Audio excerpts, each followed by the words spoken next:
सभी को नमस्कार, गुड इवनिंग एवरीवन। आप सभी का स्वागत है ladies and gentleman. Good evening, good evening, good evening, good evening मेरे प्यारे दोस्तों, आप सभी का स्वागत है। Good evening Mahesh, Abhishek, Amit, Arpita, Ajit, Nimisha. Good evening मेरे बच्चों। Good evening Sonu, good evening Ranjit, good evening Rathore, good evening Avinash, Amar, Apurva, Santosh, Amit. नमस्कार Jay. Good evening Preeti. Hello Prayag, hello Sanskar, hello Nitesh, Shweta, good evening. Good evening Ayush, good evening Shrikant, Mahesh, सागर, रंजीत। अरे क्या हो रहा है रंजीत, बार बार क्या लिख रहा है बेटा? दिमाग तो ठीक है तेरा? बार बार लिख रहा है बस is a very comfortable means of transport. नशा तो नहीं कर लिया तूने? बेमतलब क्या सेंटेंस लिखता जा रहा है। हम आए हैं, स्वागत करो हमारा। Good evening everyone. हेलो बच्चों, कैसे हैं आप सभी? पढ़ाई कैसी चल रही है भाई?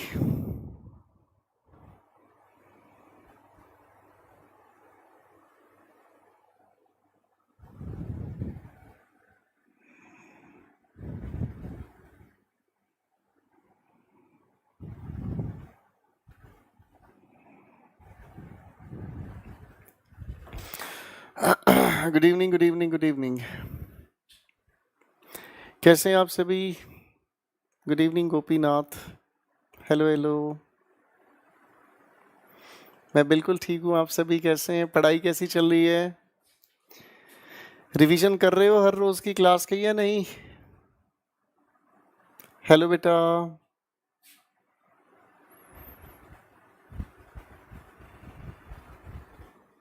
Good evening, good evening, good evening.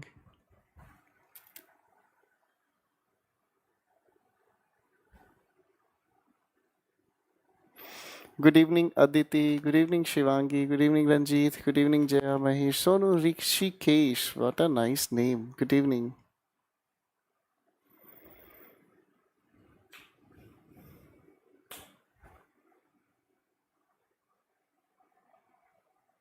चलिए दोस्तों, आप सभी का स्वागत है। जो पिछली क्लास में हम लोगों ने समझा, उसी प्रोसेस को थोड़ा आगे बढ़ाने का हम काम करते हैं। और जो हमने पिछली क्लास में समझा वो बिल्कुल सीधी सीधी बातें थी। हम लोगों ने एडजेक्टिव के बारे में बात की। एडजेक्टिव के ही प्रोसेस को हम आगे बढ़ाने का काम करते हैं। और एडजेक्टिव में पिछली क्लास में हम लोगों ने एडजेक्टिव के करेक्ट यूसेज पर काम करना शुरू किया था।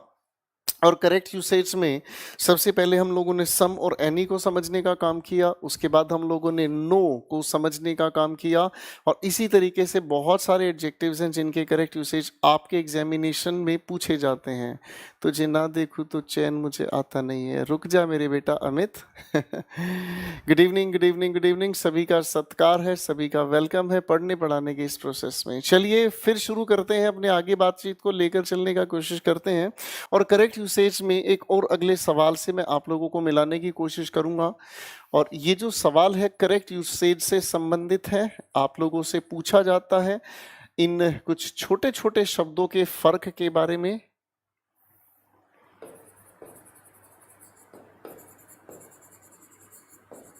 तो इन सभी के अगर आंसर्स की बात हम करें या इनके फर्क की अगर बात करें, तो एक काम कर रहा हूं, मैं कुछ सेंटेंसेस लिख रहा हूं, फिर आप इनको फिल करोगे, अपने आप आंसर्स बनते चले जाएंगे। ठीक है ना जी?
चलो बच्चों, इन सभी के सभी सेंटेंसेस में जरा आंसर्स को बताने की कोशिश करेंगे फटाफट से। चलो चलो फटाफट से आंसर्स बनाने की कोशिश करेंगे ladies and gentleman. Thank you Rahul बेटा, thank you so much. Good evening Anshu, good evening Nitesh. चलो फटाफट से आंसर्स बताने की कोशिश करेंगे। पहले आप अपनी तरफ से तुक्के लगाओ, फिर मैं आपको इनके डिफरेंस बताने का काम करूंगा। ठीक है बेटा, पहले आप अपनी तरफ से तुक्के लगाओ, फिर मैं आपको इनके डिफरेंस बताने का काम करूंगा कि क्या फर्क होता है इन छोटे छोटे शब्दों में और किस तरीके से अलग अलग लेवल की कंफ्यूजन ये क्रिएट करते हैं। ठीक है ना। अगर आप वैसे भी मेरे साथ मिलकर इनको समझने का काम करते हैं तो चलो मैं समझा ही देता हूँ। देखो बेटा, हमारे सामने सबसे पहले जो लिखा हुआ है मच, फिर लिखा है मैनी, उसके बाद लिखा है मैनी अ। आप अगर इस मच को ऑब्जर्व करने की कोशिश करोगे तो ये हम हमेशा यूज करने की कोशिश करते हैं किसके साथ? अनकाउंटेबल नाउन के साथ। ठीक है दोस्तों, ये हम लोग हमेशा यूज करने की कोशिश करते हैं किसके साथ? अनकाउंटेबल नाउन के साथ। पहली बात तो ये हुई, फाइन। फिर दूसरी बात अगर हम समझने की कोशिश करते हैं तो दूसरी बात हमारे सामने आती है मैनी। मैनी का जब भी हम यूज करते हैं तो ये यूज होता है प्लूरल काउंटेबल नाउन के साथ, और मैनी के साथ अगर ए को हम जोड़ते हैं तो ये कंपाउंड एडजेक्टिव बनता है, और ये हम लोग यूज करने की कोशिश करते हैं किसके साथ? सिंगुलर काउंटेबल नाउन के साथ। तो जिन बच्चों ने काउंटेबल और अनकाउंटेबल के फर्क को ठीक ढंग से समझने का काम किया है उनके आंसर्स हमेशा ठीक होते हैं। ठीक है ना। काउंटेबल और अनकाउंटेबल का डिफरेंस अगर आपको पता है तो आपके आंसर हमेशा ठीक बनने की कोशिश होंगे। चलो मेरे दोस्तों फटाफट से देख लो, यहां पर लिखा क्या चीज? प्लेसेस। आप देखते ही समझ गए कि प्लेसेस अपने आप में एक प्लूरल काउंटेबल नाउन है, और प्लूरल काउंटेबल नाउन होने की वजह से ही आप लोगों ने यहां पर क्या यूज करने का काम किया? मैनी। क्वेश्चन नंबर 2 की बात करते हैं। डिस्टर्बेंस कहने के लिए अगर हम इसकी बात करते हैं तो अनकाउंटेबल नाउन है, इसीलिए आप यहां पर क्या यूज करने का काम करके भाई साहब? मच। नेक्स्ट क्वेश्चन पर काम करते हैं। They have fired blank personal so far. Personal की अगर हम बात करते हैं, देखो बच्चों दो स्पेलिंग होती हैं। एक तो आप लोग ये बोलने की कोशिश करते हैं पर्सनल, इसका मतलब क्या हुआ? Related to a person. किसी इंसान से संबंधित कोई बात अगर कहते हैं तो उसे हम पर्सनल कहते हैं। बेटा बनवारी पढ़ने पे क्यों नहीं ध्यान लगाते आप? मैं आपके लिए इतनी मेहनत कर रहा हूँ, आप पता नहीं बार बार क्यों इन चीज़ों में पड़े रहते हो। हाथ जोड़ के रिक्वेस्ट है मेरे बच्चे, आप मुझसे बड़े हो, आप बहुत बहुत प्यारे हो, प्लीज़ इसे पढ़ने की कोशिश कर लो मेरे भाई। बार बार ये कमेंट देख रहा हूँ मैं आपके, बार बार मैं परेशान हो रहा हूँ। सभी बच्चों की तरफ ध्यान रखना होता है और आप ये फर्जी कमेंट ना करो, हाथ जोड़ के रिक्वेस्ट है। ठीक है भाई, बाकी सारे बच्चे ध्यान देंगे प्लीज। जब इस पर्सनल की हम बात करते हैं तो इसका मतलब हमें समझ आता है रिलेटेड टू अ पर्सन, किसी भी इंसान से संबंधित ये बात हो गई। इस पर्सनल की अगर हम बात करते हैं तो इसका मतलब होता है एम्प्लॉय, यानी कि कर्मचारी। ठीक है भाई, अब यहां देखें तो ये सिंगुलर काउंटेबल नाउन हुआ। अगर ये सिंगुलर काउंटेबल नाउन हुआ तो इसी की वजह से हम लोगों ने क्या यूज करने का काम किया? Many a. यहाँ तक बात ठीक होगी भाई, कोई दिक्कत तो नहीं है? हैं जी बच्चों, ये हो गई हमारे पास आंसर बातचीत। अब देखो ध्यान से, इस तरह का क्वेश्चन आपके पेपर में जरूर दिया जाता है, इसे हैशटैग कर लीजिएगा। ठीक है ना जी, इसे हम लोग हैशटैग करेंगे।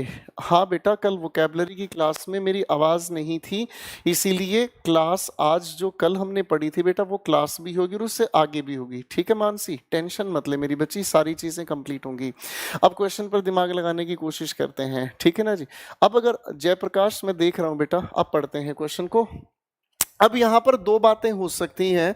एक बात तो ये कि इस मैनी अ की वजह से मैं यहां इस मैन को सिंगुलर कर दूं और हैव की जगह हैज कर दूं, या फिर ऐसा भी हो सकता है कि इस मैन हैव को प्लूरल ही रहने दो और इस ए को हटा दो। जरा आप मुझे बताओगे बेटा, इस लिखे हुए क्वेश्चन पर आप क्या करना चाहोगे?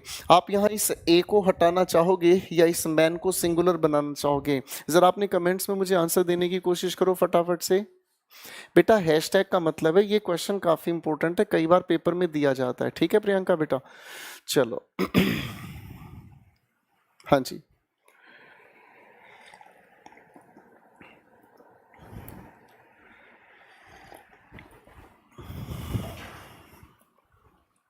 चलिए अगर हम इस लिखे हुए सेंटेंस को थोड़ा सा देखने की कोशिश करते हैं तो इस लिखे हुए सेंटेंस को हमें ठीक करने की कोशिश करनी होगी। किस तरीके से? बहुत सिंपल तरीका है, आप आगे लिखे हुए प्रोनाउन का फोकस करोगे तो खेल समझ में आएगा। यहाँ देयर लिखा है, यानी कि देयर लिखने की वजह से ये अपने आप में प्लूरल ठीक है, अरे हाँ है ना। अगर ये अपने आप में प्लूरल ठीक है तो हमें एरर कहाँ ठीक करना हुआ, इस ए को हटाना होगा। वेरी सिंपल, हाँ है ना। अगर इसी लिखे हुए सेंटेंस में, अगर इसी लिखे हुए सेंटेंस के अंदर यहाँ देयर की जगह हिज लिखा होता तो हम इस ए को ठीक रखते और इसे सिंगुलर बनाते। तो बच्चों ये जो क्वेश्चन है ना आपके एग्जामिनेशन में आपको बार बार दिए जाते हैं, इनका थोड़ा सा ध्यान रखने की कोशिश करेंगे। फाइन, अगले क्वेश्चन को देख लेते हैं। She needs money. आप इस मनी को देखोगे आपको याद आता है ये अनकाउंटेबल नाउन। अनकाउंटेबल नाउन के लिए ही आपने क्या यूज किया, मच। ठीक है भाई, क्या यूज किया, मच। ठीक है ना। अब जैसे ही आप किसी दुकान पर शॉपिंग वगैरह करने जाते हो तो आप सामने वाले से पूछते हो हाउ। ठीक है जी, ठीक है जी। तो आपने सवाल ये पूछा हाउ ब्लैंक रुपीज, तो क्या फिल करोगे, मच या मैनी। मैं अगर इसकी बात करना चाहूंगा तो हाउ मच रुपीज या हाउ मैनी रुपीज हैं जी। तो बड़े ध्यान से देखने का काम करोगे, खेल आराम से समझ आएगा। रुपीज लिखा अपने आप में प्लूरल काउंटेबल नाउन है, इसी के लिए आप यहाँ पर क्या यूज करोगे, हाउ मेनी रुपीज। कभी भी शॉपिंग करने जाओ तो शब्दों को ठीक ढंग से याद रखना। कई बार हम बोलते बोलते इंग्लिश को अच्छे सीख जाते हैं, ठीक है ना। और जिन लोगों ने बहुत अच्छे से कॉन्सेप्चुअल अपने आप को तैयार कर लिया वो कभी भी गलती नहीं करते हैं, ठीक है बेटा। अब आगे देखने की कोशिश करते हैं। ये लिखा है क्या चीज, वर्कर्स। जैसे ही वर्कर्स लिखा दिखाई दिया प्लूरल काउंटेबल नाउन, तो हमने क्या यूज किया बेटा, मैनी को यूज किया। फाइन, अगला सवाल भी इसी तरीके से तैयार हुआ। एग्जाम्पल्स लिखा प्लूरल काउंटेबल नाउन है और प्लूरल काउंटेबल के नाम पर क्या यूज किया बच्चों हम लोगों ने, सिंपल एक शब्द को जिसे आप कहेंगे मैनी। ठीक है बच्चों, यहां तक की बात अपनी क्लियर हो गई भाई, ठीक है ना बच्चों। चलो, अगर ये बात अपनी क्लियर हो गई है तो अब थोड़ा सा बातों को आगे बढ़ाते हैं, एक अगले डिस्कशन पर लिए चलता हूं। ठीक है भाई, करेक्ट यूसेज को ध्यान से समझने का काम करना ये कई जगह पर आप लोगों को मदद करता है। ऐसा ही एक सवाल हमसे पूछा जाता है, अनदर, अदर, द अदर। तो चलो इनकी फिलिप्स में कुछ क्वेश्चंस मैं आपको दे देता हूं, फिर अपने अपने आंसर्स बनाने की कोशिश करना फटाफट से।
ये बहुत इंपॉर्टेंट क्वेश्चन डिस्कस कर रहे हैं, पेपर में पूछा जाता है आप लोगों से।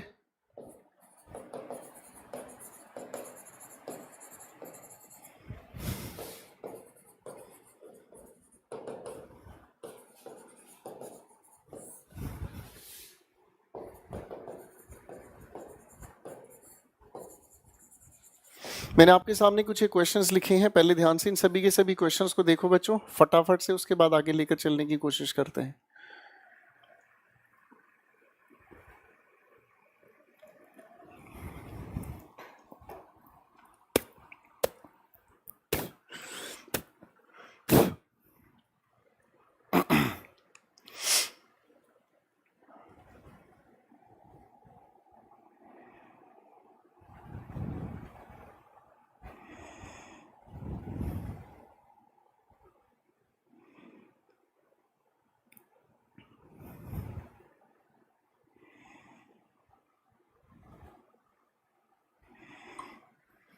आप अगर इन सभी के सभी सेंटेंसेस को थोड़ा सा ध्यान से देखोगे तो इन सेंटेंसेस के अंदर कोई भी चीज मुश्किल नहीं है।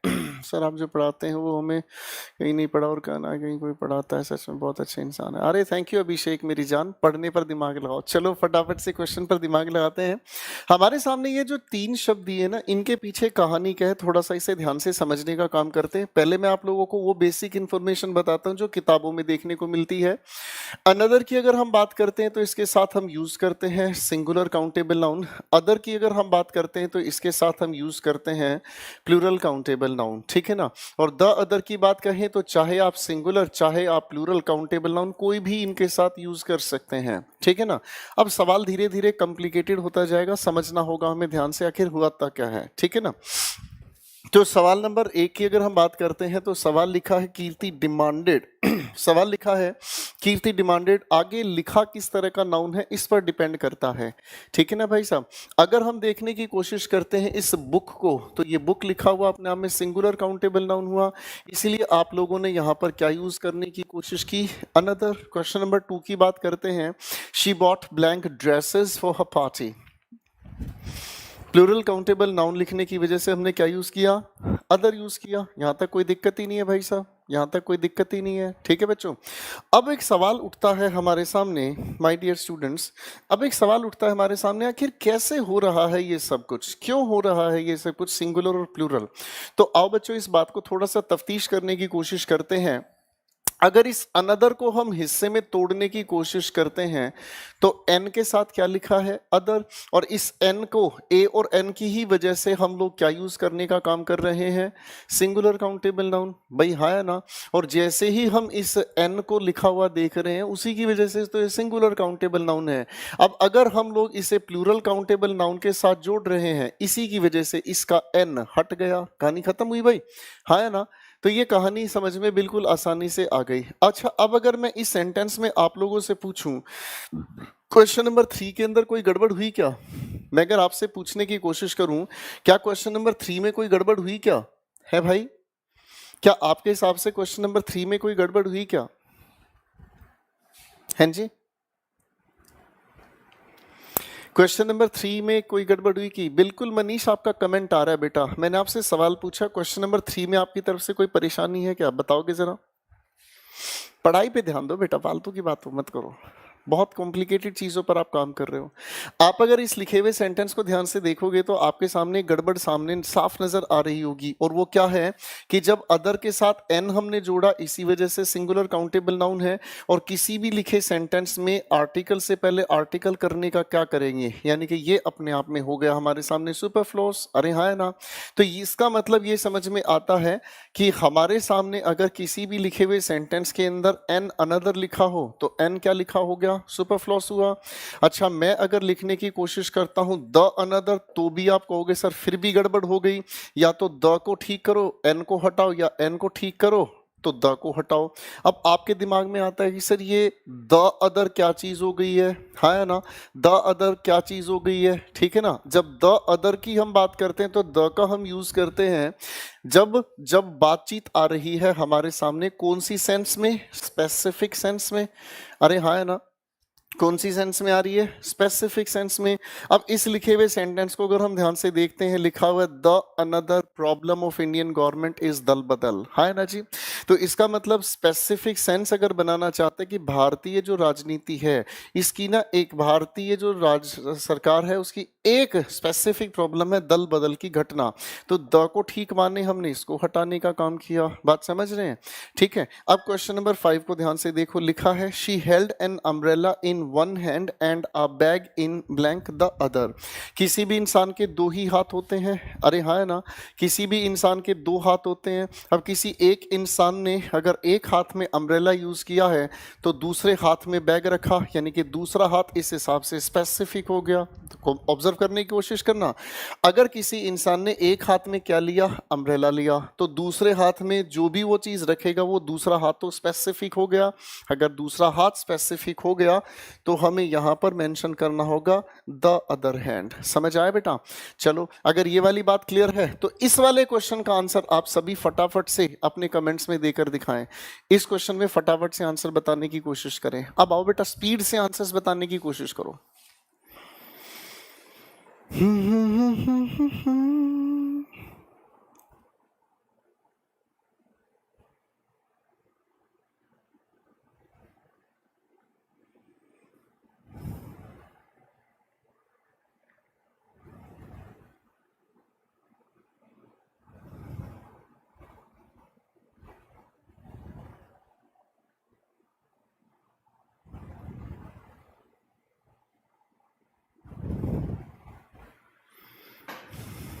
ठीक है जी, यहाँ तक की बात समझ में आ गई। तो अब आपको पता ही है कि अगर हम किसी भी रास्ते की बात करते हैं, यहाँ पर एक इंसान खड़ा है, तो जो दूसरी साइड है वो अपने आप में स्पेसिफिक ही होगी। इसीलिए स्पेसिफिक होने के लिए आपने यहाँ पर क्या यूज करने का काम किया, द अदर। बात समझ में आ गई भाई साहब, कोई दिक्कत ही नहीं है? ठीक है बेटा, कोई दिक्कत तो नहीं है बच्चों? चलो थोड़ा सा आगे चीजों को लेकर चलने की कोशिश करते हैं। एक अगले करेक्ट यूसेज पर मैं आपको लिए चल लेता हूं बेटा, ठीक है ना। एक अगली बातचीत को मैं लेकर चलने की कोशिश करता हूं, थोड़ा सा ध्यान से इसे समझने का काम कीजिएगा। हमारे सामने कुछ एडजेक्टिव्स में लिखने का काम कर रहा हूं।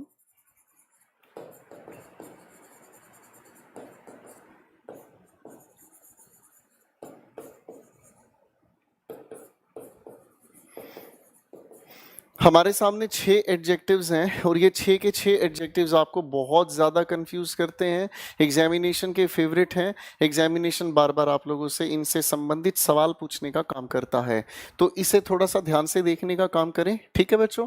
हम इन सभी के सभी सवालों को समझने के लिए एक काम करते हैं, कुछ एक क्वेश्चंस लिख लेते हैं। मैं कुछ एक सवाल लिखने की कोशिश करता हूँ।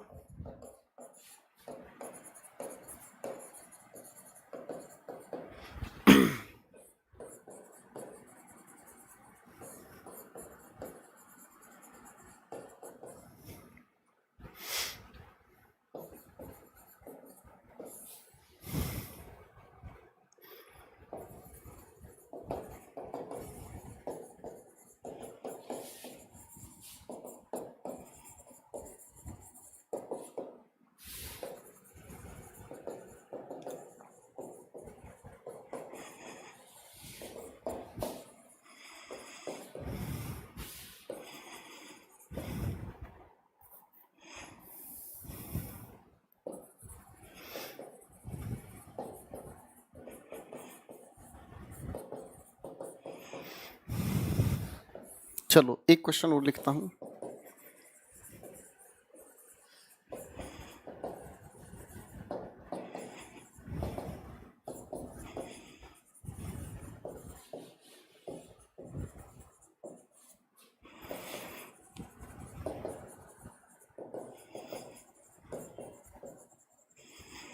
देखो बेटा, मैंने आपके सामने कुछ एक सेंटेंसेस लिखे हैं। इन लिखे हुए सेंटेंसेस को अगर थोड़ा ध्यान से देखने का हम काम करें तो इन सभी के सभी लिखे हुए सेंटेंसेस में छोटे छोटे शब्द काफी कंफ्यूजन क्रिएट करते हैं, ठीक है। आओ एक एक करके चीजों को देखने का काम करते हैं, एक एक चीज कैसे काम करती है। आओ लेडीज एंड जेंटलमैन, इसे समझने का हम काम करते हैं। हमारे सामने लिखे हुए इन सारे के सारे क्वेश्चंस को समझने से पहले हम लोग एक बार देख लेते हैं हमारे सामने जो शब्द हैं जिनको हमें समझना है। पहला शब्द है फर्स्ट, उसके बाद फॉर्मर, उसके बाद फॉरमोस्ट, उसके बाद लेटर, फिर कहा लास्ट और उसके बाद कहा लेटेस्ट। अब जैसे हमारे सामने लिखा हुआ है एक सवाल, who was the first PM of India. हमारे भारत के प्रधानमंत्री की अगर मैं लिस्ट बनाऊं, अगर हमारे भारत के प्रधानमंत्री की लिस्ट हम बनाने की कोशिश करते हैं, ठीक है, तो हम अगर प्रधानमंत्री की लिस्ट बनाने की कोशिश करते हैं तो प्रधानमंत्री की लिस्ट क्या हो गई हमारे सामने। प्रधानमंत्री के जिक्र में चलो अगर हम कहें तो जवाहरलाल नेहरू, ठीक है भाई, और इसी के अंदर काफ़ी सारे प्रधानमंत्री हमारे सामने आ गए।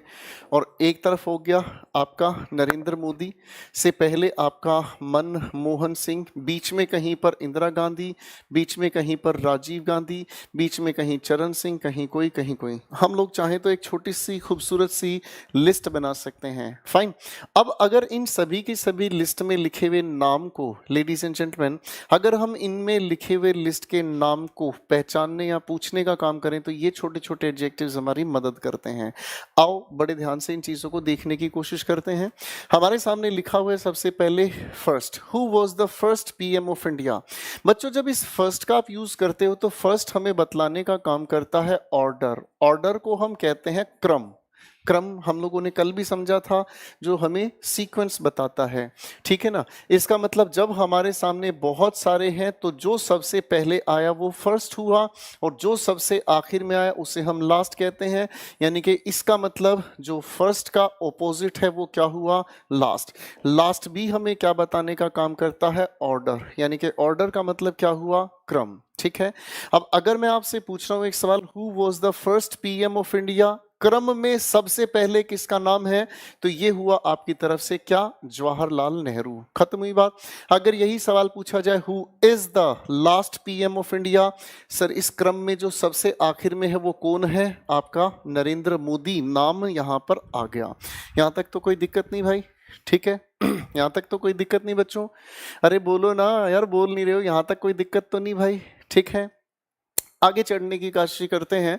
तो आगे हमारे सामने आता है, who was the former PM of India. देखो बच्चों, जब हम इस फॉर्मर की बात करते हैं तो ये फॉर्मर भी हमें बताता है ऑर्डर। ऑर्डर का मतलब हो गया क्रम, ठीक है। जब फॉर्मर की हम बात करते हैं तो ये सिर्फ दो से संबंध रखता है। किससे संबंध रखता है मेरे दोस्तों, ये सिर्फ दो से संबंध रखता है। ये सिर्फ दो के क्रम को बताने का काम करता है, ये सिर्फ दो के सीक्वेंस को बताने का काम करता है।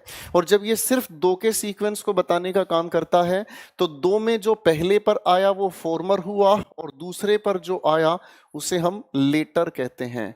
तो ये जो मैंने आपके सामने लिखे हैं ये एक दूसरे के ऑपोजिट हुए। क्या, जब हमारी संख्या दो से ज्यादा हो तो हम लोग फर्स्ट यूज करते हैं, और इसी का जो ऑपोजिट हो गया वो क्या हो गया, लास्ट हो गया। अगर हमारी संख्या सिर्फ दो तक सीमित है तो दो के सीमित संख्या के अंदर हम लोग यूज करते हैं फॉर्मर, और इसका जो एंटोनिम हुआ वो क्या हुआ, लेटर, ठीक है भाई। इन दोनों के फर्क को याद रखना, ये पेपर में आगे भी हमारे काम आएगा, आगे के क्वेश्चंस को भी हम इसी के बेसिस पर सोल्व करेंगे। तो अगर मैं इस लिखी बात को ध्यान से देखता हूं, पहले A and B are friends, अगर मैं कहूं A and B are friends, ठीक है। The former is two more than thrice the former, शायद मैंने यहाँ ठीक नहीं लिखा है, इसे ठीक कर लेना होगा हमें। और ये क्या लिखा है थोड़ा सा देख लेते हैं, मैं इसको फिर से लिख देता हूँ आप लोगों के लिए। इक्वेशन बना रहा था मैं आप लोगों के लिए, आर फ्रेंड्स, ठीक है। The latter is two more than thrice the former. एक लीनियर इक्वेशन, रेखीय समीकरण मैं आपके सामने लिखने की कोशिश कर रहा हूं, ठीक है ना। अब उन्हें हम समझने की कोशिश करते हैं, ठीक है। मेरे पापा का नाम है जवाहरलाल सिंह, वेरी नाइस। तो आप इंदिरा गांधी हो गई हमारे लिए। अफसोस है हमें कि आपके पापा का नाम जवाहरलाल सिंह है तो आपका नाम इंदिरा गांधी हो गया, ठीक है। तो फिरोज शाह के लिए आपको बहुत खुशी होगी, और फिर उसके बाद आपके राजीव गांधी और आपके पोते पर हमें थोड़ा सा अफसोस होगा, और वो हो गए राहुल गांधी। बोलो हाँ। अच्छा बच्चों, अब इस लिखे हुए क्वेश्चन का ना जरा देखना चाहूंगा आपका मैथमेटिक्स कितना स्ट्रोंग है। जरा इस लिखे हुए सेंटेंस का इक्वेशन बनाकर दिखाओ। मैंने आपसे पूछा इस लिखे हुए सेंटेंस का जरा इक्वेशन बनाकर दिखाओ।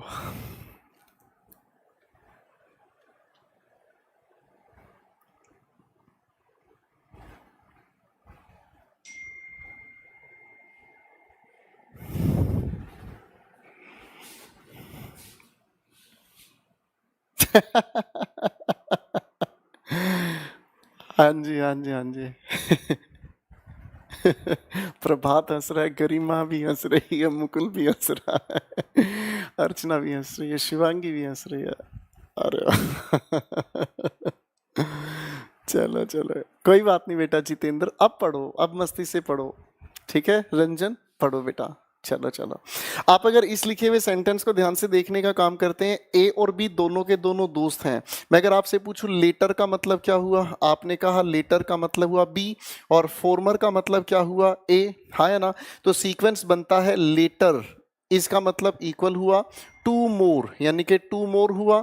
थ्राइस हमारे सामने हुआ तीन गुना, और तीन गुना किसके हुए, ठीक है ना जी। तो आपका इक्वेशन बनता है कि b equals to 2 plus 3a, correct हुआ। तो ये एक छोटा सा इक्वेशन बताने का मतलब ये फॉर्मर और लेटर आप लोगों के मैथमेटिक्स में सबसे ज़्यादा यूज होते हैं, ठीक है। ये फॉर्मर और लेटर आप लोगों के एग्जाम में आई मीन मैथमेटिक्स में सबसे ज़्यादा यूज होते हैं। इन्हें अच्छे तरीके से आप तैयार कर लीजिएगा, ठीक है भाई। सारे मस्ती काट रहे हैं यार। चलिए जवाहरलाल जी के मतलब पुत्री को नमस्कार मेरी तरफ से। ईश्वर आपको खुशी दे पर आपको राहुल गांधी जैसा पोता कभी ना दे, ठीक है। अब आगे बढ़ते हैं दोस्तों। यहाँ लिखा है who was the former PM of India. तो फॉर्मर में हमें दो का जिक्र लेना होगा, है ना दोस्तों। फॉर्मर में हमें दो का जिक्र लेना होगा और दो का जिक्र अगर हम लेने की कोशिश करते हैं, ठीक है। दो का, अबे इतना भी मस्ती मत काटो, पढ़ाई करो। दो के मस्त की हम बात करने हैं तो दो के सीक्वेंस का मतलब क्या समझ में आया। दो के सीक्वेंस में यानी कि इस समय प्रधानमंत्री के नाम पर नरेंद्र मोदी है तो हमारे लिए मनमोहन सिंह हमारा फॉर्मर हुआ। फॉर्मर का मतलब क्या हुआ, मनमोहन सिंह, समझ गए। अब एक शब्द हमारे सामने आया बच्चों जिसे हम कहते हैं फॉरमोस्ट। क्या कहते हैं, फॉरमोस्ट। अगर हम फॉरमोस्ट की बात करना चाहें लेडीज एंड जेंटलमैन, अगर हम फॉरमोस्ट की बात करना चाहें तो फॉरमोस्ट का मतलब क्या हुआ।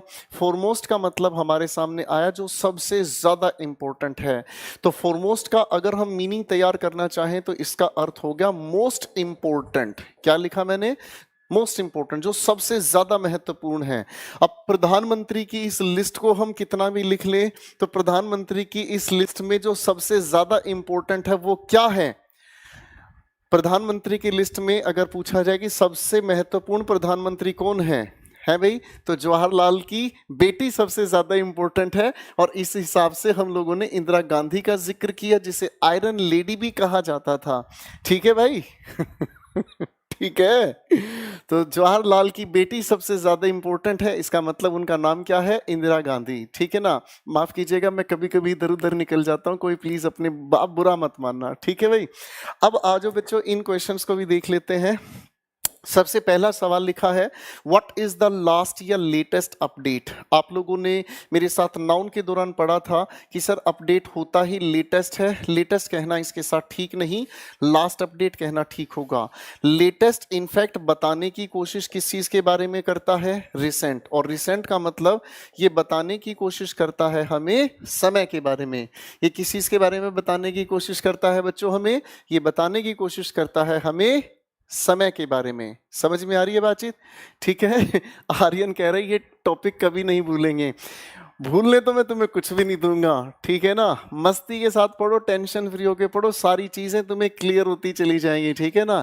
भूलने में कुछ नहीं दूंगा तुम्हें, भूला देना मुझे है अलविदा तुझे, तुझे जीना है मेरे बिना। What is the last या लेटेस्ट न्यूज। अब हम न्यूज को तब कहते हैं जो न्यूज हमें समय से संबंधित मिले, यानी कि जो हाल ही के समय की घटना है उसे हम न्यूज कहते हैं, ठीक है बच्चों। यहाँ तो बात समझ में आ रही है, अरे हाँ या ना। तो ये अपनी जगह बिल्कुल ठीक हो गई बातचीत, कोई दिक्कत तो नहीं है भाई साहब। लेटेस्ट न्यूज अपने आप में ठीक है। आगे लिखा है हमारे सामने हु केम लास्ट या लेटेस्ट। आने वाले इंसान के हम सीक्वेंस की पूछते हैं। जैसे मान लो मेरी क्लास के अंदर 10 स्टूडेंट्स आ रहे हैं, लेडीज एंड जेंटलमैन ध्यान से समझ लें। मेरी क्लास में 10 स्टूडेंट्स आ रहे हैं। अब अगर मेरी क्लास में 10 स्टूडेंट्स आ रहे हैं, अगर मेरी क्लास में 10 स्टूडेंट्स आ रहे हैं तो मैं यही तो पूछूंगा ना कि इस क्रम में आखिर में कौन आया। तो आखिर में जो आने वाला है वो कौन है, आखिर में आने वाला क्रम, सीक्वेंस बताने की कोशिश करेगा। तो जब सीक्वेंस आपको बताना है तो क्या कहना सेंसिबल हुआ, हु केम लास्ट। यहां तक समझ में आया बच्चों। एक बार इस बात को ध्यान से देख लो, ये बहुत इंपॉर्टेंट है, आपके एग्जामिनेशन में देखने को मिल जाता है। लव यू बेटा, पढ़ो मस्ती के साथ पढ़ो। Very nice.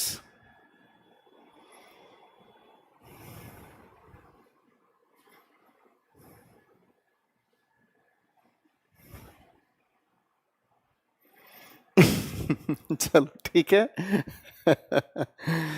चलिए बच्चों, ये देख लीजिए कि काफी इंपॉर्टेंट दायरा है जो हम धीरे धीरे आगे बढ़ाते चल रहे हैं। एक अगली कैटेगरी पर मैं अब आप लोगों को लेकर चलना चाहूंगा।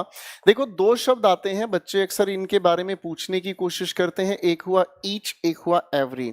याद रखने की कोशिश कीजिएगा बच्चों, ईच और एवरी दोनों के दोनों शब्द एक ही साथ, ladies and ladies, each and every दोनों के दोनों एडजेक्टिव्स हैं और दोनों के दोनों एडजेक्टिव्स किस तरीके से काम करने की कोशिश करते हैं, थोड़ा ध्यान से इन्हें समझने का काम करें, ठीक है ना। अच्छा, मैं एक बात पूछूं तुम लोगों से, जब क्लास चल रही होती है तो तुम अकेले ही बैठ के पढ़ा करो, ठीक है ना। मैं जो कहना चाह रहा हूँ ध्यान से सुनना, मैं ये कहना चाह रहा हूँ कि जब मेरी क्लास चल रही होती है तो अकेले ही बैठ के पढ़ा करो। पता चले कि तुम अपने परिवार के साथ आसपास बैठकर पढ़ रहे हो और तुम लोगों के घर वाले सोचे अबे ये इतना हंस क्यों रही है, लगता है कोनो फिरकी ले रहा है, लगता है हमें दामाद मिल गया। तो बेटा अकेले में बैठ के पढ़ा करो, हो सकता है कि मेरी हंसी मजाक आप लोगों के घर परिवार वाले ये समझने की कोशिश करें, ओहो पढ़ाई नहीं मस्ती काटी जा रही है। I think you got my point babes. Each और एवरी को अगर हम ध्यान से समझे बच्चों, तो ये ईच और एवरी दोनों के दोनों शब्द एक ही तरह से काम करते हैं, ठीक है। ये दोनों के दोनों एक ही तरह से काम करते हैं और एक ही तरीके से ये किस तरीके से अर्थ में फर्क बनाते हैं, आओ थोड़ा सा देखने की कोशिश करते हैं, ठीक है जी। अब थोड़ा सा समझो इस चीज को। हम अगर इसको बेटा ध्यान से देखने की कोशिश करेंगे तो इन दोनों का फर्क बड़ा माइनर सा है। ईच भी हम यूज करते हैं किसके साथ, सिंगुलर काउंटेबल के साथ, और एवरी को भी हम यूज करते हैं किसके साथ, सिंगुलर काउंटेबल के साथ, फाइन। और इनके साथ जब सिंगुलर काउंटेबल नाउन यूज हुआ तो ये भी अपने आप में सच है कि ये दोनों के दोनों सिंगुलर हेल्पिंग वर्ब के लिए यूज किए जाएं। तो भैया सवाल क्या उठ गया, ये तो बता दो सरकार, ठीक है ना।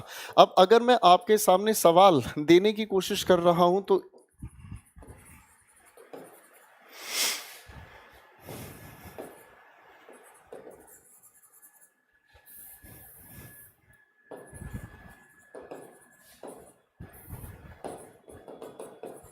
चलो फटाफट से एक बार बता दो, ईच लिखूं या एवरी लिखूं, ठीक है ना जी।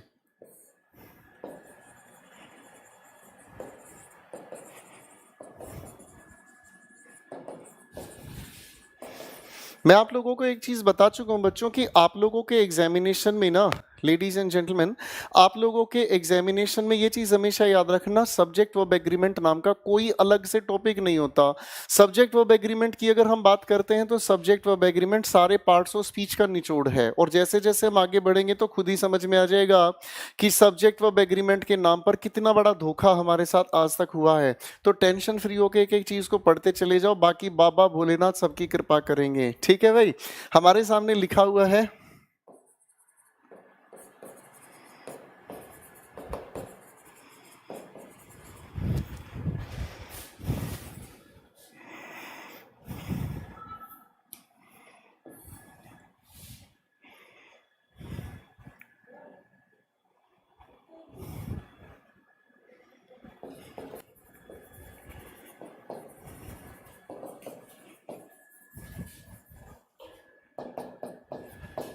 मैंने आपके सामने 3 सेंटेंसेस लिखे हैं, फटाफट से देखने की कोशिश करो, ठीक है जी, ठीक है।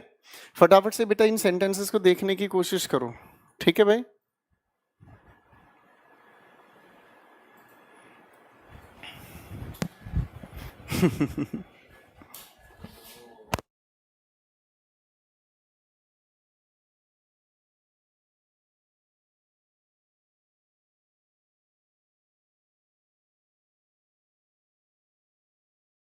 हाँ जी बच्चों, अब इन सेंटेंसेस के फर्क को समझने से पहले इनके मामले को समझ लेते हैं। देखो बेटा फिर से सुनो, ईच हम यूज करते हैं किसके साथ, सिंगुलर काउंटेबल नाउन के साथ। आने वाली हेल्पिंग वर्ब कैसी चाहिए, सिंगुलर हेल्पिंग वर्ब। एवरी हम यूज करते हैं कैसे, सिंगुलर काउंटेबल नाउन के साथ। आने वाली हेल्पिंग वर्ब क्या चाहिए, सिंगुलर हेल्पिंग वर्ब। तो आपको ये लगेगा सर ये दोनों के दोनों ही सिंगुलर है, अरे हाँ है ना, ठीक है ना। आपके सामने ये दोनों के दोनों ही अगर सिंगुलर हुए तो भाई सिंगुलर में काम चलने वाला नहीं, इनके फर्क को भी जानना होगा। याद रखने की कोशिश करना, जब ईच की हम बात करते हैं तो ये संख्या 2 के लिए, या फिर अगर मैं इसे कहना चाहूं तो ये छोटे ग्रुप के लिए, यानी कि छोटी संख्या में अगर लोगों का ग्रुप हो तो उसके लिए इसे यूज किया जाता है। और जब हम एवरी की बात करते हैं तो संख्या 2 से ज्यादा, यानी कि जब हमारे सामने लोगों की जो संख्या है वो बहुत ज्यादा हो तो कहानी खत्म हो गई। इन सभी आंसर्स को बनाने में टेंशन लेने की कोई बात है नहीं। और हमारे सामने सिटीजन को अगर देखा जाए तो सिटीजन भारत के अंदर कितने सारे आप जानते हैं नागरिक हैं, तो बड़े लोगों की बात कही गई है, बड़े ग्रुप की बात कही एवरी। और यहाँ पर तो आप जानते ही हैं दोस्तों, इज का यूज करेंगे। किसी भी परिवार की अगर बात करें तो परिवार के अंदर कुछ ही लोग होते हैं और इसी की वजह से हमने कहा each member of this family, आगे क्या कहोगे, हैज। अब आपके सामने ये सवाल है, आप यहां क्या चुनाव करेंगे, हिज, हर या इट्स, आन दो। मेरा सवाल आप लोगों के सामने, यहां आप क्या कौन सा प्रोनाउन यूज करोगे, हिज, हर या इट्स। जिसने सही आंसर दिया उसके लिए आज मेरे दिल से बहुत प्यार निकलेगा, और जिसने आंसर गलत दिया मैं उसे खींच के मुक्का फेंक के मारूंगा। चलो चलो फटाफट से बताओ।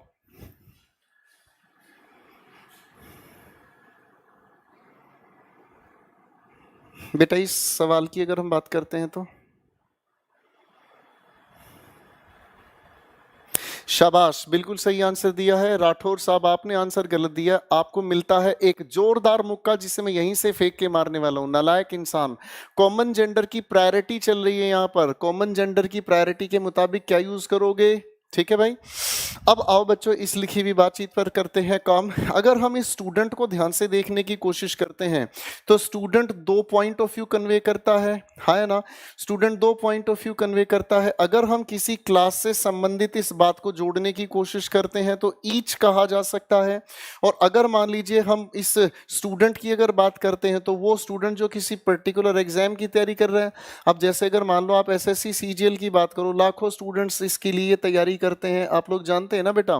तो अगर मान लो मैं एसएससी की बात करता हूं, सीडीएस की बात करता हूं, अगर मैं एनडीए की बात करता हूं, तो दुनिया भर के स्टूडेंट्स हैं। इस कायदे से यहां पर ईच नहीं, आप एवरी का भी यूज कर सकते हो, ठीक है ना।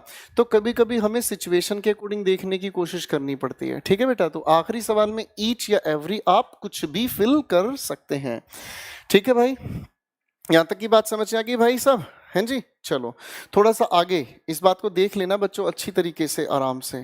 चलो एक अगले सवाल की तरफ लेकर चलने का काम करता हूं और अगली जो बातचीत है हमारी वो काफी इंपॉर्टेंट होगी। चलो इंपॉर्टेंट बनाने की कोशिश करते हैं। मैं कुछ एक आपके सामने फ्रेजेस लिखूंगा, जो सही है आपके हिसाब से टिकटॉक करते हुए चलेंगे। और हमारे सामने सबसे पहले आते हैं कुछ एक शब्द, मैं इनके अंदर आपके सामने चॉइस रखने की कोशिश करूंगा। भाई वाह,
लो बच्चों मैंने आपके सामने कुछ सवाल लिखे हैं, फटाफट से देखने की कोशिश करना।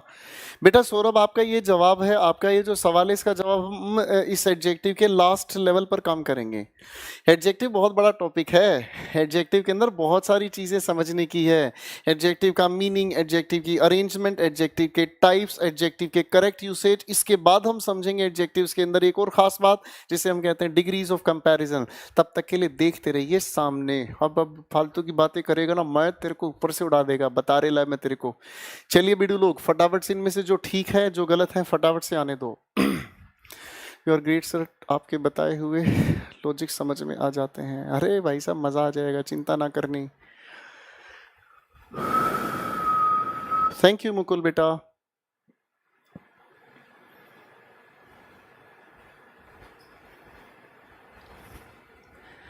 अभी एक गधा है हमारे बीच, अभी एक गधा है हमारे बीच, वो कह रहा है सर यहाँ मेंबर्स होता तो मैं क्या करता। अबे उल्लू के रिश्तेदार, कम से कम ये तो देख ले मेरे बेटे, मेरे लाडले गधे, ये तो देख ले ईच या एवरी के साथ क्या लिखा है, सिंगुलर काउंटेबल नाउन। मेंबर्स क्या है, सिंगुलर काउंटेबल नाउन है। मेरा मन कर रहा है मैं तेरे लिए यहीं से मुक्का फेंक के मारूं, गधे। कुछ भी दिमाग में कुछ भी आया रह जाता, कुछ भी बकवास करने से मतलब है।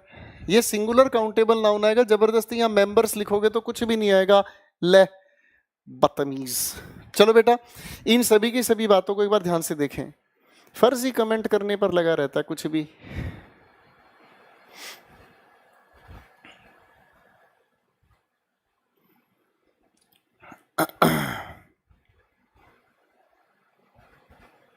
चलो भाई, एक एक करके चीजों को अब आगे बढ़ाने का हम काम करते हैं, ठीक है ना जी। फिर एक बार देखने की कोशिश कर लेते हैं आखिर कहानी क्या है। फाइन। अब अगर देखें हम तो म्यूचुअल और कॉमन का फर्क क्या है, पहले इसे समझने का काम करते हैं। लेते भैया गड्डी स्टार्ट कर देनी है हुण ते पहली गल असा वेख लेने आ, ठीक है जी। अब ध्यान से देखने की कोशिश करो, हमारे सामने लिखी हुई जो बातचीत है ना बेटा, इनके अंदर फर्क क्या है। सबसे पहले मैं एक छोटा सा गणित को समझाने वाली बात करूंगा। मैंने कहा A equals to B, B equals to C। ध्यान से देखना, आप लोगों ने साइक्लिक लॉजिक को देखने की कोशिश करें। सबसे पहले मैंने आपके सामने क्या लिखा, थोड़ा सा इसे ध्यान से देखना। हमारे सामने क्या लिखा है, देखो ध्यान से। मैंने कहा A equals to B, B equals to C, therefore I can say A equals to C because B is common. यही बताया जाता है भाई, B क्या है, कॉमन है। इस कॉमन का मतलब क्या है, ये कॉमन का मतलब क्या होता है, आओ इसे समझने की कोशिश करते हैं। कॉमन क्या है, आओ इसे समझने की कोशिश करते हैं। थोड़ा ध्यान से देखना मेरे बच्चों। अगर मैं आप लोगों के सामने मैथमेटिक्स का एक छोटा सा मैथमेटिक्स का एक्सप्रेशन लिखूं, अलजेब्रा की बात करूं, और मैंने आपके सामने लिखा, ठीक है ना, X Y plus Y Z. अगर मैं आपसे पूछूं भैया इसमें कॉमन क्या निकलेगा, अगर मैं आपसे पूछूं इसमें कॉमन क्या निकलेगा, तो जैसे ही मैंने आपसे पूछा इसमें कॉमन क्या निकलेगा, तो इसमें कॉमन आप निकालने की अगर बात करते हो तो इसके अंदर कॉमन क्या निकाला आपने, y, और अंदर आपकी x रह गई z के साथ। अरे हाँ है ना। तो इसका मतलब क्या समझ में आ गया, इसका मतलब ये समझ में आ गया कि इस y को अगर कॉमन निकाला तो y एक ऐसा फैक्टर है जो दोनों के साथ नजर आ रहा है ना। तो कॉमन के अंदर सबसे पहली चीज जो होती है वो है शेयरिंग, यानी कि ये एक ऐसा फैक्टर है जो दोनों के अंदर नजर आ रहा है, इसीलिए हमने इसको कह दिया क्या चीज, विजिबल। एक ऐसा कॉन्सेप्ट कहता है कॉमन जो दोनों के अंदर नजर आता है और जो दोनों शेयर करते हैं, इसे हम कहते हैं कॉमन। बात समझ रहे हैं। अब आते हैं थोड़ा आगे। दो भाई थे, एक का नाम, दो भाई थे, एक का नाम हो गया चंपक, एक का नाम हो गया रंपक। चंपक ने रंपक को मारा, अबे तेरी, रंपक ने कहा तेरी भी। इन दोनों की ये जो लड़ाई है, क्या कोई तीसरा इंसान शेयर कर सकता है, सोचकर बताना बेटा। नहीं, इनकी लड़ाई कोई तीसरा इंसान शेयर नहीं कर सकता, ये दो के बीच है। और इस तरह के रिलेशन को हम कहते हैं क्या, म्यूचुअल। म्यूचुअल कहने का मतलब क्या समझ में आया, ये दो के बीच है, इसका मतलब इसका अर्थ तैयार हुआ कौन सा, रेसिप्रोकल। ठीक है भाई। और ये दो के बीच सिर्फ महसूस होता है, यानी कि दो के बीच ये दिखाई नहीं देता, दो के बीच महसूस होता है। समझ में आई बात जी। तो ये हो गई हमारे पास दूसरी बात। ठीक है भाई, ये हो गई हमारे पास दूसरी बात। ठीक है भाई, ठीक है। अब आगे चलने की कोशिश करते हैं। देखो भाई साहब, इस रंपक ने मारा चंपक को, चंपक ने मारा रंपक को। ठीक है, इन दोनों के बीच की ये जो लड़ाई है रेसिप्रोकल है। ठीक है, और तीसरा इंसान इसमें कोई पार्टिसिपेट नहीं करता। पापा ने कहा बेटा तुम लड़ क्यों रहे हो, तो रंपक ने कहा कि पापा ये जो खिलौना है ये मेरा है।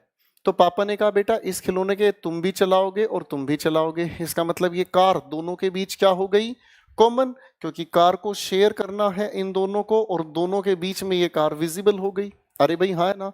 एक और कहानी रचता हूं, ध्यान से देखने की कोशिश करना। ठीक है, दो इंसान हैं, ठीक है ना जी।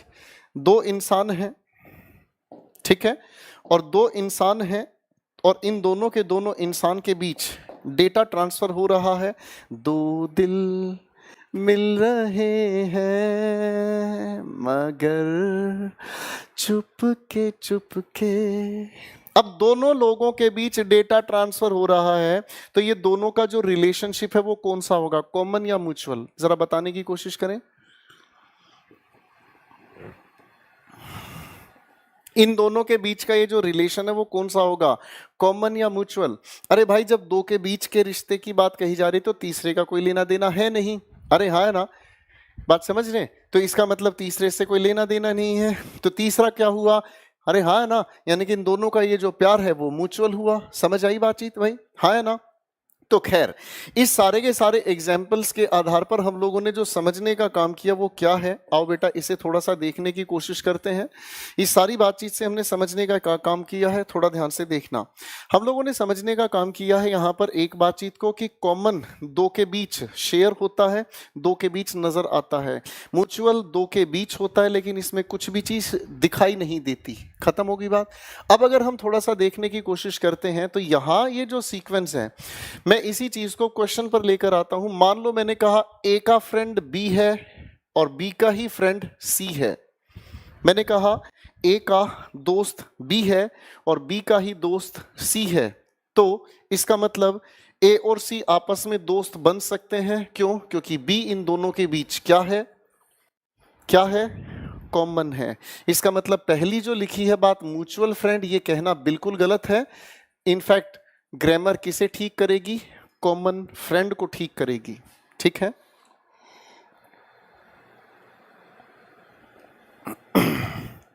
ठीक है भाई। तो दोनों के बीच जो भी है दिखाई देने वाला दोस्त वो है कॉमन फ्रेंड। आपका फेसबुक आपको गलत सिखाता है, इसे ठीक कर लीजिएगा। अगली बात आती है कार। अब कार अभी हमने शेयर करने की बात की थी, तो कार भी कौन सी कैटेगरी में हो गई भाई साहब, कॉमन कार। ड्रेस लोग शेयर करते हैं तो कॉमन कहना बिल्कुल ठीक हो गया। म्यूचुअल अंडरस्टैंडिंग दिखाई नहीं देती, अंडरस्टैंडिंग महसूस होती है, बिल्कुल ठीक हुआ। कॉमन रिलेशनशिप, दो लोग रिलेशनशिप में होते हैं, डेटा ट्रांसफर होता है, इसीलिए दो के बीच की बात हुई, म्यूचुअल रिलेशनशिप। आगे आता है म्यूचुअल हाउस। सर घर को हर कोई शेयर करता है, इसीलिए कॉमन हाउस कहना ठीक होगा। यहां तक की बात समझ में आ गई भाई? हाँ, है ना? फेसबुक में गलत आता है इसलिए तो बता रहा हूँ यार, तुम्हें क्यों नहीं समझ में आई बात अभी तक? समझ में आ रही बातचीत? हाँ जी, इसीलिए तो पेपर आपसे म्यूचुअल फ्रेंड का क्वेश्चन पूछता है, क्योंकि फेसबुक गलत बता रहा है, आपने गलत रटना है। और जो आपने, अच्छा देखो, इंग्लिश को पता है अधिकतर बच्चों ने कैसे सीखा है? हमने जैसा सुन लिया देख लिया वो इंग्लिश सही मान ली, यही तो गलत हो गया भाई मेरे। ठीक है ना? अच्छा, आगे लिखा है, सोचना ध्यान से, म्यूचुअल या कॉमन टीचर हैं जी।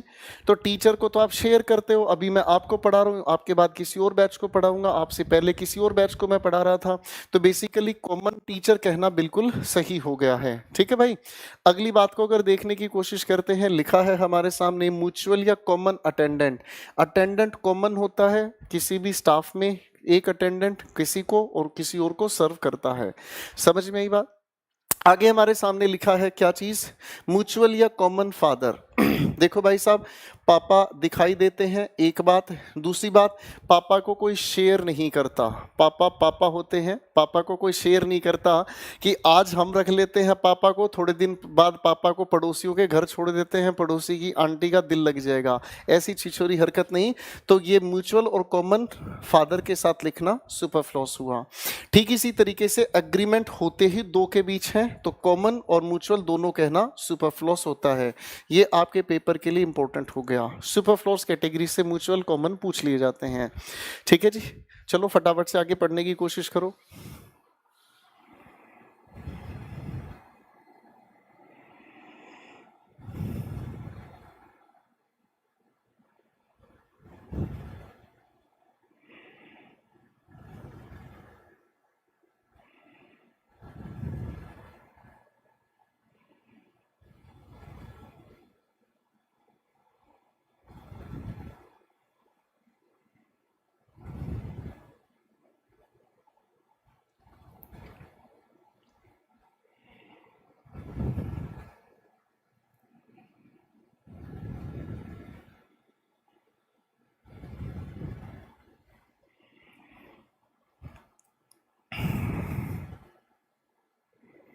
हो गई बातचीत क्लियर भाई? ठीक है ना, क्लियर है? चलो, अगर हम इनको समझते हैं तो ये म्यूचुअल और कॉमन का फर्क आपके पेपर में ज्यादातर पूछ लिया जाता है। ले तो भैया अब गाड़ी थोड़ी आगे लेकर चल लेते हैं। अगली बात हमारे सामने जो आती है उसे थोड़ा सा ध्यान से देखने का काम कीजिएगा। ये काम की बात पेपर में पूछ ली जाती है और जो मैं आपके सामने अब लिखने की कोशिश करूंगा ये अधिकतर एग्जाम्स में पूछा गया है, पूछा ही जाता रहता है। लिटिल फ्यू, इसी से बिना एक कंपाउंड है आ लिटिल, आ फ्यू। इसी से मिला जुला एक और कंपाउंड है जिसे हम कहते हैं द लिटिल, द फ्यू। अब इनके फर्क को समझने की कोशिश करते हैं। ये आपके एग्जामिनेशन में सबसे ज्यादा कंफ्यूज करने वाला सवाल है, इसे ध्यान से देखने की कोशिश करना, ठीक है ना जी। एक बात ध्यान रखना मेरे भाई, एक बात ध्यान रखना मेरे भाई, जो मैं कहना चाह रहा हूं, अपनी नाउन से वीडियोस को बार बार देखने की कोशिश करना। जितनी बार देखोगे उतना फायदा मिलेगा। आज हम जिन एडजेक्टिव्स के करेक्ट यूसेज पर काम कर रहे हैं उनमें ज्यादातर आपने देखा होगा नाउन पर ही डिपेंड करता है, काउंटेबल है, अनकाउंटेबल है, सिंगुलर है, प्लूरल है। तो अगर आपको कोई भी चीज समझने में प्रॉब्लम आती है तो डेफिनेटली कहीं ना कहीं नाउन में गड़बड़ है। और जो लोग अंडर एस्टिमेट करते हैं हमारे पढ़ाने के तरीके को या हमारे पढ़ाए हुए कंटेंट को, उनकी बर्बादी के वो खुद रिजल्ट हैं। क्योंकि उन्हें ये लगता है, बुरा मत मानना मेरे बच्चों, कई सारे बच्चों को ये महसूस होता है कि यार ये तो मुझे आता, छोड़ना, क्या टेंशन लेने की जरूरत है। जब हम 4-5 टॉपिक के बाद उस चीज को जोड़ना शुरू करते हैं तो वो लोग बर्बाद होते हैं। और सबसे ज्यादा बर्बाद वो लोग हैं जो क्लास को पढ़ने की बजाय अपना दिमाग दाएं बाएं भटकाते हैं, बाद में उन्हें समझ ही नहीं आता ये क्या हो गया। जैसे मैं कई सारे कमेंट्स देख रहा हूं जो बार बार ये कहते रहते सर रिपीट कर दो, रिपीट कर दो। ऐसे लोगों को रिपीट करने का मतलब इनका ध्यान होता ही नहीं, पढ़ा लो चाहे कुछ भी कर लो। आओ बच्चों अब सफर तय करते हैं एडजेक्टिव की सबसे खूबसूरत कंफ्यूजन से, और ये है हमारे सामने little, uh little, the little. इसी तरीके से few, uh few, the few. ये जो हमारे सामने 6 एडजेक्टिव्स हैं ये बेहतरीन लेवल के पेपर में कंफ्यूजन के लिए दिए जाते हैं। इनके फर्क को समझने का प्रयास करते हैं। सबसे पहली बात, इस लिटिल और फ्यू का एक बेसिक डिफरेंस समझ लिया तो ये सारे अपने आप समझ आने शुरू हो जाएंगे। लिटिल को हम जब यूज करते हैं तो ये यूज होता है अनकाउंटेबल नाउन के साथ। दोस्तों इसे हम यूज करने की कोशिश करते हैं किसके साथ? अनकाउंटेबल नाउन के साथ। जबकि फ्यू की अगर हम बात करते हैं तो इसे हम यूज करते हैं प्लूरल काउंटेबल नाउन के साथ। यही एक बेसिक फर्क है जो सभी के सभी साथी चीजों के साथ जुड़ता चला जाता है। ठीक है भाई, यहां तक बात समझ में आ गई? ठीक है, अगर हम कहते हैं लिटिल तो लिटिल, आ लिटिल या द लिटिल यूज होता है अनकाउंटेबल नाउन के साथ। और फिर आती है बात few, uh few, the few, ये यूज होता है किसके साथ? ये यूज होता है प्लूरल काउंटेबल नाउन के साथ। अब इनके बेसिक डिफरेंस को समझने का काम करें, इसे बिल्कुल एक एक करके ध्यान से समझने का काम करें। हम लोग जब लिटिल या फ्यू की बात करते हैं मेरे प्यारे बच्चों, जब हम इस लिटिल या फ्यू की बात करते हैं तो इसका शाब्दिक अर्थ होता है ऑलमोस्ट निल। इसका जो शाब्दिक अर्थ होता है वो होता है ऑलमोस्ट निल। अगर हिंदी इसकी हम कहना चाहें तो ये हुआ न के बराबर, यानी कि इसका होना या ना होना न के बराबर है। और अगर ये न के बराबर हुआ तो समझ आता है कि इसको हम लोग यूज करते हैं कौन सी सेंस बताने के लिए? नेगेटिव सेंस बताने के लिए। फाइन, जैसे ही हम लोगों ने इनके साथ ए को कंपाउंड किया तो इनका मतलब हमें समझ में आता है एटलीस्ट सम, एटलीस्ट सम। जैसे ही हमने यहाँ सम का मीनिंग लिया तो सम का मीनिंग हो गया पॉजिटिव सेंस, यानी कि है तो संख्या या मात्रा थोड़ी, पर ये वो संख्या या मात्रा है, वो थोड़ी संख्या या मात्रा है जिससे काम चल जाए। काम चलने का मतलब क्या हुआ? भले ही कोई चीज संख्या या मात्रा में कम है लेकिन फिर भी उससे काम चल जाता है। अब एक एक करके ना इन 4 का फर्क देखने की कोशिश करें। ठीक है बच्चों, मैं आपके सामने ना एक प्यारी प्यारी चीज बना लेता हूं। देखो भाई, मैंने आपके सामने एक ग्लास बनाया, ठीक है, और ग्लास के अंदर भर देता हूं आपके लिए कुछ माहौल बनाने वाली चीज। ठीक है ना, समझ तो गए होगे तुम लोग, है ना भाई साहब? ठीक है, अब मैं अगर इस बातचीत को समझने की कोशिश करता हूं तो हमारे सामने एक ग्लास है, इस ग्लास के अंदर मैंने माहौल बना दिया है। ठीक है भाई, इसी तरीके से मान लो मैंने ये आपके सामने ग्लास बनाया फिर से, ठीक है, और इस ग्लास के अंदर माहौल खत्म हो गया है और ये बच गया इतना सा, ठीक है भाई। तो अब इन दोनों के लिए हमें क्या कहना होगा, यहां पर भी लिख दिया मैंने वाटर, यहां पर भी लिख दिया मैंने वाटर। तो बताओ कहाँ क्या फिल करोगे? हाँ जी। तो अगर हम इन दोनों की बातों को ध्यान से समझने की कोशिश करें तो इन दोनों की बातचीत में, अब देखो यहाँ इतना पानी तो है जिससे काम चल जाए, इसी की वजह से आप यहाँ क्या फिल करने की कोशिश करोगे? A little. पानी, वाटर, अनकाउंटेबल नाउन है ना, हाँ है ना। अब इतना जिससे काम चल जाए, समझ में आ गई बातचीत? ठीक इसी तरीके से अगर मैं कहने की कोशिश करता हूं पानी, अब देखो सर इस पानी से किसी का काम नहीं चलने वाला। घर पर मेहमान आया, आप उसके अंदर, लेडीज एंड जेंटलमैन, घर पर मेहमान आया, आप उसके लिए 4 बूंद पानी में डाल के दे दो, कहोगे भाई भाई क्या कर रहा है भाई? तो इसका मतलब इस पानी से काम नहीं चलना। नेगेटिव सेंस बनाने की कोशिश में आपने यहाँ कहा लिटिल। बात समझ आई? चलो, आज कक्षा 10 का और कल कक्षा 12 का रिजल्ट आया है। आज 10th क्लास का, लेडीज एंड जेंटलमैन, आज हम लोग टेंशन की बात नहीं करेंगे। कल हमारे सामने 12th क्लास का पेपर का रिजल्ट आया, आज 10th स्टैंडर्ड का रिजल्ट आया। अब मान लो किसी बच्चे के 100 मार्क्स में से रिजल्ट आना है, ठीक है ना। अगर मान लो किसी बच्चे ने इस 100 मार्क्स के पेपर में इतने मार्क्स लिए हैं 15, तो 100 मार्क्स में से अगर 15 की हम बात करें तो पास तो नहीं हुआ, और पास नहीं हुआ तो इसका मतलब फेल के बराबर हो गया। यानी कि इसी की वजह से हमने क्या चुना? Few marks. आपका क्या हुआ भाई साहब? प्लूरल काउंटेबल नाउन, ठीक है। अब अगर मान लो वही बच्चा थोड़ी मौज मस्ती के साथ अच्छे तरीके से पढ़ने की कोशिश करे, उसके मार्क्स आते हैं 45 मार्क्स। अब देखो ये बात हमें समझ में आई कि 45 मार्क्स हैं तो कम, लेकिन पास तो हो गया, इज्जत तो बच गई, कल को रिश्ता तो हो जाएगा, कल को इंदिरा गांधी से शादी तो हो जाएगी। बोलो हाँ। इस हिसाब से अगर हम देखने की कोशिश करते हैं तो यहाँ पर हमने क्या यूज किया? आफ्यो। बच्चों मैंने भी 4 एडजेक्टिव्स आपके सामने डिस्कस किए हैं, छोटी सी कलाकारी की। एक बार ध्यान से देखो, फिर मैं आपको उलझाना शुरू करूंगा असली बातचीत पर। Take time please.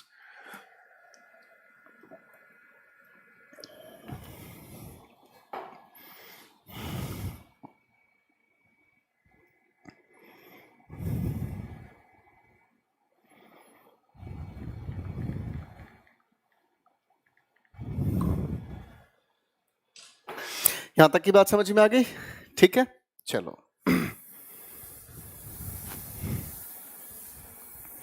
अब अगर हम इस बात को समझने की कोशिश करते हैं तो बेटा अब आगे चीजों को समझने समझाने का काम कर सकते हैं।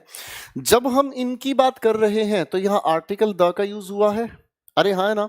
और आप ये जानते ही हैं कि आर्टिकल द का जब हम यूज करते हैं तो आर्टिकल द का यूज हम करते हैं किसके लिए? स्पेसिफिक बनाने के लिए।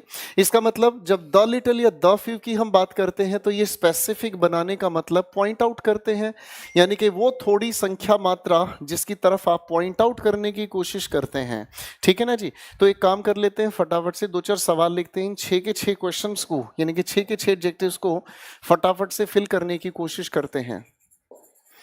फटाफट से आंसर बनाने की कोशिश करना भाई।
चलो भाई अपने अपने आंसर्स जचाने की कोशिश करो।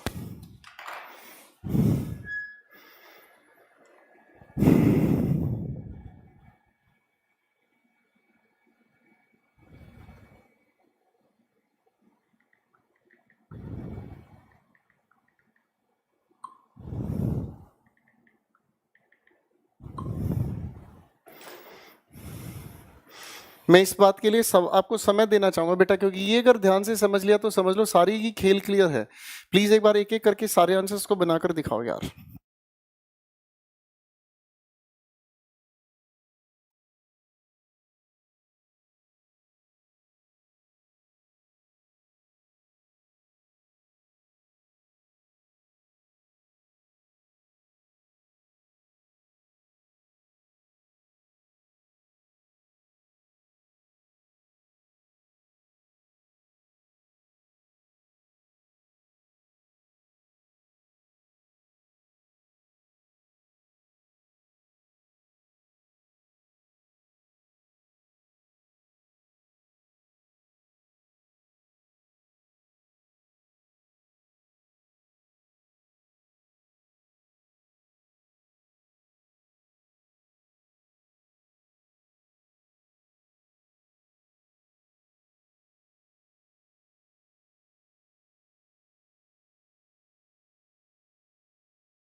देख रहा हूं मैं आप लोगों के आंसर्स। मैंने सभी बच्चों के आंसर्स देख लिए हैं और काफ़ी अच्छी मेहनत कर रहे हैं आप लोग, और मुझे इस बात को देखकर बहुत खुशी है कि बच्चों का टोटल अटेंशन पढ़ने पर है। It is very nice to see your answer making skills. Question number 1 पर अगर हम काम करने की कोशिश करते हैं, राहुल ड्रैंक। अब राहुल ने जो पिया है दूध, भाई इतना तो पिया ही होगा जितने से उसका काम चल जाए, इसीलिए मिल्क अनकाउंटेबल होने की वजह से हमने क्या यूज़ करने का काम किया, a little। क्वेश्चन 2 की बात करते हैं, the doctor advised Amitabh rest for. अब इतने दिन तो रेस्ट करेगा जितने से उसका काम चल जाए, हाँ है ना। अब यहाँ पर डेज आपके सामने लिखा, प्लूरल काउंटेबल नाउन है, इसी की वजह से क्या कहना सेंसिबल हो गया भाई साहब, बिल्कुल ठीक होगी बातचीत, हाँ या ना। नेक्स्ट क्वेश्चन पर काम करते हैं, लिखा है where are books that you had in your college days. वो किताबें कहाँ हैं जो तुम्हारे पास कॉलेज के समय थी। इसका मतलब बुक्स की तरफ इशारा किया जा रहा है। प्लूरल काउंटेबल होने की वजह से आप क्या यूज करने की कोशिश करोगे, the few. Next question, help that you offered. वो मदद जो तुमने मेरी की बहुत इंपॉर्टेंट थी, यानी कि हेल्प को स्पेसिफिक बनाया जा रहा है, हेल्प अनकाउंटेबल नाउन, इसी की वजह से हम लोगों ने यहाँ क्या लिखने का काम किया, द लिटिल। बात समझ रहे हैं? क्वेश्चन 5 पर आओ। She demanded help for the project, उसने मदद मांगी, अब इतनी ही मदद मांगी होगी जितने से उसका काम चल जाए। ठीक है भाई, नेक्स्ट क्वेश्चन देखते हैं। She knows German therefore she can't read और राइट इट, अब कोई इंसान लिख भी नहीं सकता, पढ़ भी नहीं सकता, तो उसे जर्मन आती ही नहीं है, इसीलिए आप यहां यूज करने की कोशिश करेंगे किसको? लिटिल को। ठीक है भाई, अब आप इस बात को अगर थोड़ा ध्यान से देखने का काम करेंगे, आप लोगों ने द फ्यू या द लिटिल का कहाँ यूज किया है? द लिटिल या द फ्यू का आपने वहां पर यूज किया है जहां पर इनके साथ एक रिलेटिव क्लॉज दैट के साथ जुड़ा मिलता है, हाँ है ना? आपने द लिटिल का कब यूज किया है? जब इस हेल्प से पहले द लिटिल तब यूज किया है जब इसी के साथ आप लोगों ने लिखा हुआ क्या देखा? रिलेटिव क्लॉज, जो इस हेल्प को स्पेसिफिक बना रहा है, हाँ है ना? आप लोगों को अगर याद आ रहा हो तो रिलेटिव प्रोनाउन के दौरान हम लोगों ने इस बात को पढ़ा था, क्या चीज? कि हम अगर इस द लिटिल या द फ्यू के साथ एंटीसीडेंट को जोड़ा हुआ देखते हैं तो हम रिलेटिव प्रोनाउन दैट का यूज करते हैं। अरे हाँ है ना? इसका मतलब क्या समझ में आया? इसका मतलब ये समझ में आया कि स्पेसिफिक सेंस बतलाने वाले या तो द लिटिल द फ्यू की वजह से दैट हमने यूज किया था, उल्टा सोचोगे तो दैट की वजह से द लिटिल या द फ्यू यूज हो सकता है। बात समझ रहे हैं? जरा रिलेटिव प्रोनाउन के अपने नोट्स उठाकर देखना, उसके स्पेसिफिक सेंस वाली कैटेगरी में, उसके स्पेसिफिक सेंस वाली कैटेगरी में हम लोगों ने द लिटिल और द फ्यू का जिक्र किया था। कुछ याद आ रहा है? अरे याद क्यों नहीं आएगा? तुझे याद न मेरी आई, किसी से अब क्या कहना। तो आज हम लोगों ने करेक्ट यूसेज को फारिग किया है दोस्तों। इस सारी की सारी बातचीत को ध्यान से पढ़ लीजिएगा, कल हम लोग नेक्स्ट लेवल ऑफ एडजेक्टिव पर काम करेंगे, ठीक है ना? तो आज हम लोगों ने जो जो पढ़ा है वो सारा का सारा जिक्र आपके सामने पेश कर देता हूँ। सबसे पहले करेक्ट यूसेज में कल हमने सम और एनी का फर्क समझा, नो का यूसेज समझा, मैनी मच और मैनी अ का फंक्शन समझा, फिर हमने उनने अनदर, अदर और द अदर के फंक्शन को समझा, किस तरीके से सुपरफ्लॉस बनते हैं ये बात सामने आई। आगे हम चले तो 6 एडजेक्टिव जो सबसे ज्यादा परेशान करते हैं उनका जिक्र हम लोगों ने करना सीखा। आगे हम चले तो एवरी और ईच का फर्क अधिकतर बच्चों को कंफ्यूज करता है, देखने में एक ही होते हैं, अर्थ भी एक होता है, लेकिन इनका एक बेसिक सा फर्क है जो आपके सामने कुछ एग्जाम्पल्स के आधार पर तैयार किया। आगे म्यूचुअल और कॉमन को लेकर एक लड़ाई माफ की और उसके बाद साफ की, ठीक है भाई। और इसके बाद हम लोगों ने बेहतरीन लेवल पर डिस्कशन लिया लिटिल फ्यू से बने हुए कंपाउंड्स का, little, uh little, the little, few, uh few और द फ्यू को। तो बच्चों आज के सफर को अपन यहीं पर रोकते हैं, इनको बहुत अच्छे से पढ़ने की कोशिश कीजिएगा ताकि हम अगली क्लास में इसे और भी अच्छे से क्लियर कर सकें। थैंक यू वेरी मच, मिलते हैं अगली क्लास में। Thank you very much, good night, मस्त रहें, व्यस्त रहें और प्यार करें अपने अपने परिवार को। Thank you very much, good night.